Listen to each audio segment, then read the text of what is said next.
How to make these movable Christmas greeting cards? Come, let me show you. I have taken a chart paper cutout of a square shape, and in this I will be cutting a circular shape. Now the circle totally depends on the size that you all require. The light green paper is a softer one which I will use for the top decor. So I will cut out the circles on both the papers that I have. On the thicker sheet, the blue chart paper sheet, I will just fold it into half, and once I have folded, the topmost layer should be empty. That's my gluing area, and the inner portion will be my message area.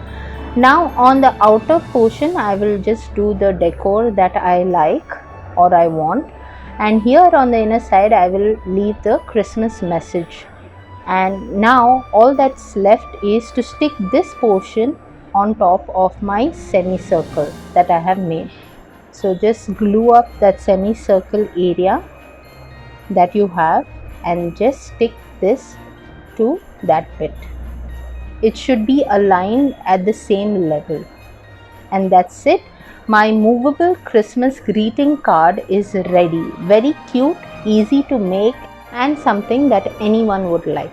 Do let me know in the comments how did you all like this movable Christmas greeting card, and for more of such tips do not forget to subscribe to my channel. I'll see you next time.